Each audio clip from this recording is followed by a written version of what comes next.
People use websites like Craigslist to rehome their pets, like Lucy here. However, Examiner.com says a lot of pets that are labeled free to good home don't actually end up in great situations.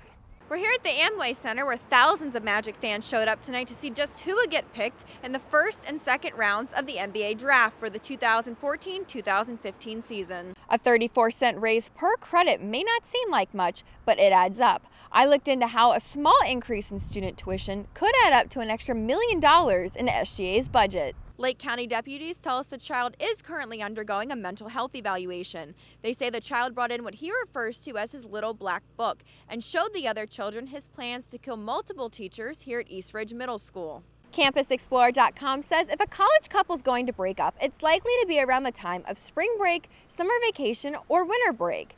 With spring break just weeks away and Valentine's Day just days away, I asked students around campus what makes a healthy relationship.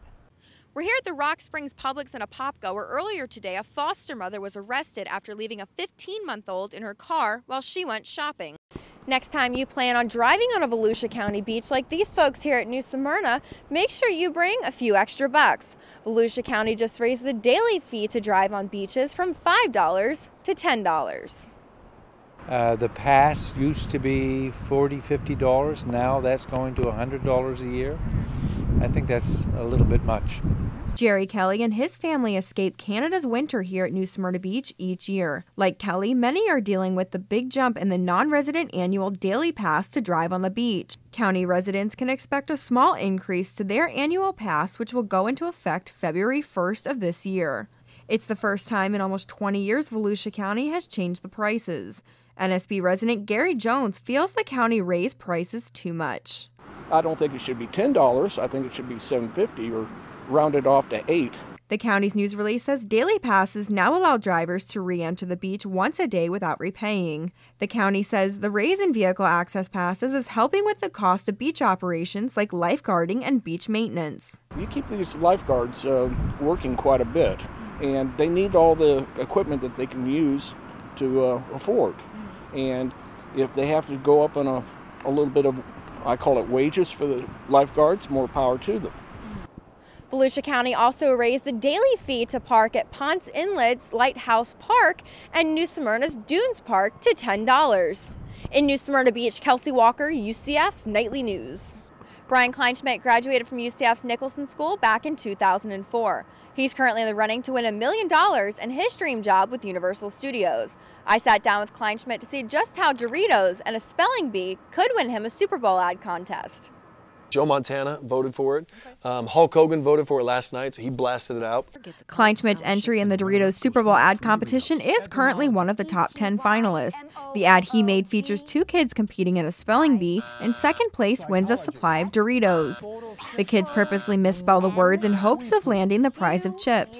Just getting in the top 10 is a huge honor, and winning the whole thing will be icing on the cake. That's amazing. Going back to making the commercial.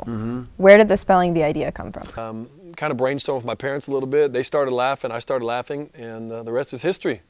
Voting for the ads closes on January 28th. The winner will take home $1 million and a job with Universal Studios. We're not going to know which ad wins until it airs. So I'll probably see, if my ad does get picked, I'll probably see the first 2 seconds, and then I'll be passed out on the ground. Kleinschmidt says he and the other finalists are being flown to Arizona February 1st for the big game where the winner is to be announced. He says even if he loses, he appreciates the consideration and all the votes. In Orlando, Kelsey Walker, UCF Nightly News.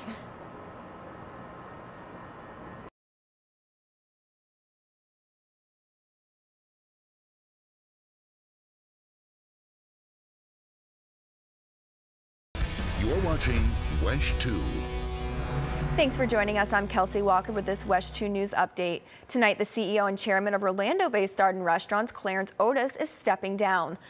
Good afternoon, UCF Knights. I'm Kelsey Walker, and here's a quick look at what's making news today, Tuesday, February 3rd, 2015. And Student Disability Services is turning dreams into reality for some students with intellectual disabilities. Obama says his 2016 budget is designed to strengthen our middle class and help Americans' hardworking families get ahead. National Signing Day yesterday welcomed 17 new Knights to UCF's football team. UCF students volunteer more than the majority of college students in the country.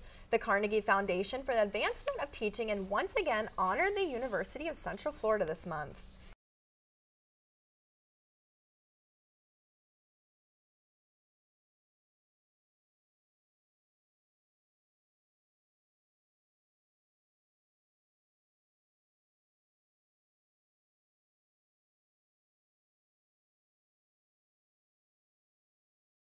The Taiwanese flight that crashed into a Taiwan river on Wednesday has left at least 32 people dead.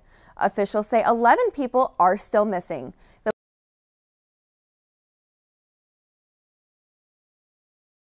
Tonight, the NTSB is investigating a deadly plane crash on a Florida beach. Over the weekend, a 36-year-old man was walking along a beach south of Venice with his daughter when the small plane came down hard only a few feet from the surf.